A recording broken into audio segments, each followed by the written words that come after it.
Welcome to the Joint Operational Media Brief. I welcome to the podium Congresswoman Debbie Wasserman Schultz.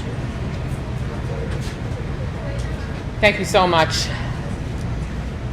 Yesterday was a day of transition, one in which when our remarkable first responders, the search and rescue teams, our police and fire that have spent the last 2 weeks digging through that rubble, desperately trying to find the potential for survivors, transitioned to recovery.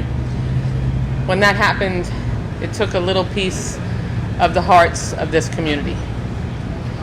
I just first want to thank all of the first responders and everyone who has been involved in this effort, because without them, I'm not sure that the families would have been able to be sustained in the way that they have been.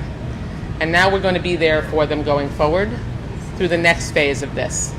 Part of my responsibility, in addition to thanking the mayor and this incredible team that is assembled behind me, is going to be to make sure that when the cameras turn off and when the hard work begins, to make sure that the recovery for not only those that have been lost, but the families who have lost everything, that we make sure that that pathway is as smooth as possible. So I've been working with our federal agencies, NIST, the SBA, FEMA, OSHA, so many of the federal agencies that are going to be a part of the long-term needs that each of these families is going to have, that the communities that I have the privilege of representing in Washington are going to have, because obviously in an unimaginable, unprecedented tragedy like this one, no one budgets for this.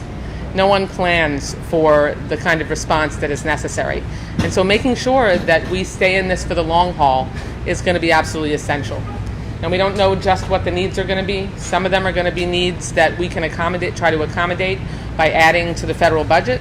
Some of them may ultimately end up requiring an emergency supplemental appropriations bill.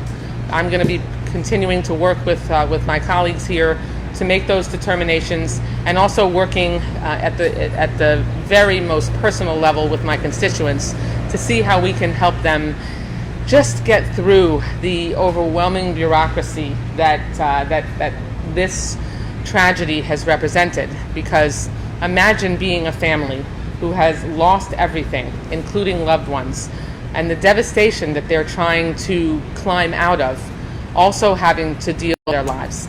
That's my job. That's the job of my team, is to help make sure that we can help them, if not ever become whole again, to make sure that we can start to piece back together the shards of their life that have been blown apart. So it's a great privilege to be able to do that and to work with this incredible team to help get them to that place. Thank you so much. Thank you, Congresswoman. I welcome Governor Ron DeSantis.